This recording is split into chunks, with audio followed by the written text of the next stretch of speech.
अस्सलाम वालेकुम dear falcons, कैसे हैं आप। उम्मीद करती हूँ कि आप ठीक होंगे।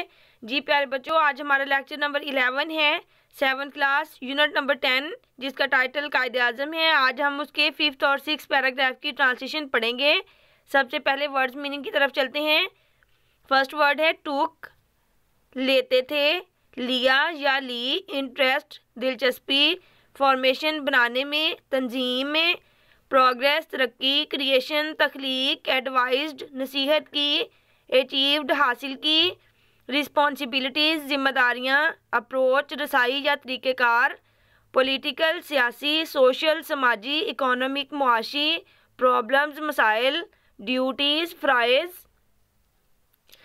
डिवेलप परवान चढ़ाना, डिसिप्लिन नज़्म ज़ब्त, इनिशिएटिव हिकमत अमली या इब्तदाई कार्रवाई, डिवोट वक्फ करना, होल हार्टेडली तह दिल से या पूरी तवज्जो से, ऑब्लिगेशन फरीज़ा, मोटो मकूला या कॉल, वेकअप जगाना, नेशनल गोल कौमी मकासद, गोल्डन सुनहरी, डिटीरियोरेटेड ख़राब हो गई या बिगड़ गई। बच्चों अब आप अपनी बुक खोलें। आपकी बुक का पेज नंबर 114 है, पेज नंबर 114। ये देखिए आपकी बुक का पेज नंबर 114 मैंने ओपन कर लिया है।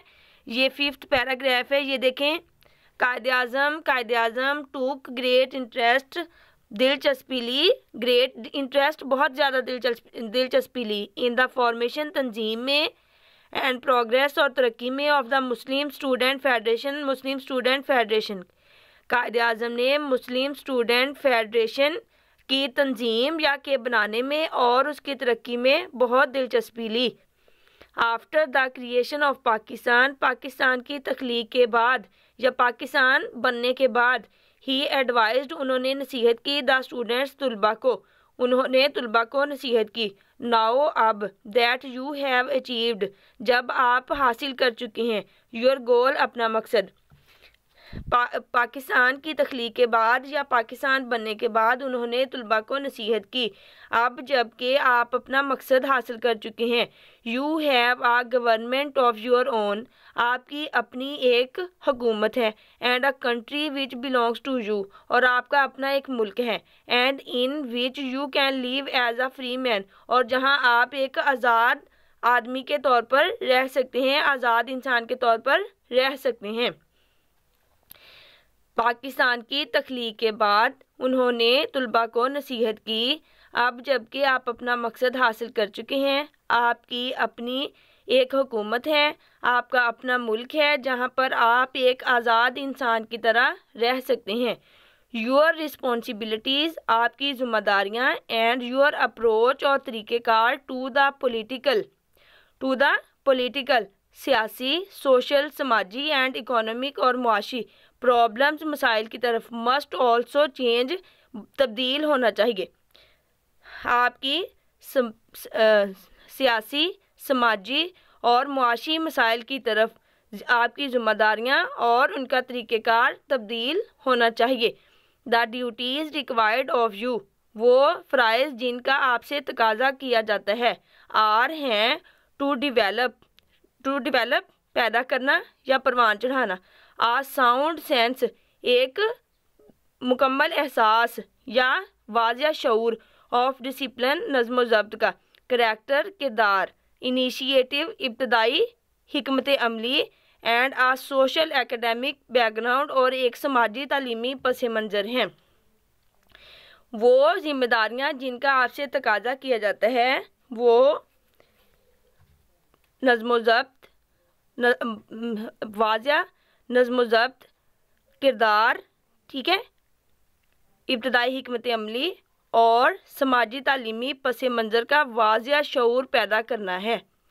यू मस्ट डिवोट, आपको वक्फ कर देनी चाहिए, यूर सेल्फ अपने आप को, होल हार्टेडली तह दिल से या पूरी तवज्जो से, टू योर स्टडीज़ अपनी पढ़ाई की तरफ, आपको अपना आप अपनी पढ़ाई के लिए वक्फ कर देना चाहिए। For that is your first obligation, क्योंकि ये आपका पहला फरीज़ा है।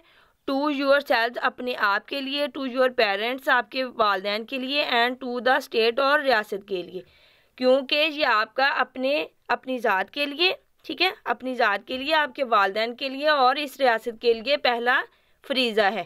دا قائد's موٹو، قائد اعظم کا مقولہ ورک ورک اینڈ ورک، کام کام اور کام، از آ کال، ایک بلاوا ہے، to wake up, to wake us up, ہمیں جگانے کے لیے۔ قائد اعظم کا مقولہ کام کام اور کام ہمیں جگانے کے لیے ایک بلاوا ہے۔ وی مسٹ ورک، ہمیں کام کرنا چاہیے، وی مسٹ ورک ہارڈ، ہمیں سخت محنت کرنی چاہیے، ٹو اچیو، حاصل کرنے کے لیے، آور نیشنل گولز، اپنے قومی مقاصد کو، ہمیں اپنے قومی مقاصد کو حاصل کرنے کے لیے سخت محنت کرنی چاہیے۔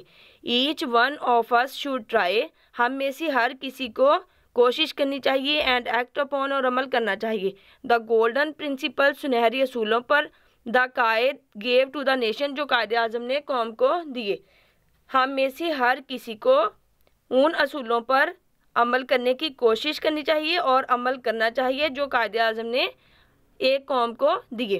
ہیز ہیلتھ ڈیٹیریوریٹڈ، ان کی صحت بگڑ گئی، because of working hard for the progress of the nation, ان کی صحت قوم کی ترقی کے لیے سخت محنت کرنے کی وجہ سے بگڑ گئی یا خراب ہو گئی۔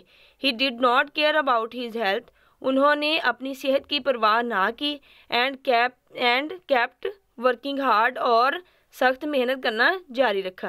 آفٹر اے بریف النس، ایک مختصر علالت کے بعد، ہی ڈائیڈ آن 11 سپٹمبر، وہ 11 ستمبر 1948 کو وفات پا گئے۔ جی پیارے بچوں، یہ تھا آج کا ہمارا لیکچر۔ آپ نے اس ٹرانسلیشن کو اچھی طرح سے یاد کرنا ہے اور یاد کرنے کے بعد لکھ کے بھی دیکھنا ہے تاکہ املا کی جو غلطیاں ہیں وہ دور ہو جائیں۔ ٹھیک ہے، مجھے امید ہے کہ آپ ایسے ہی کریں گے۔ اللہ حافظ۔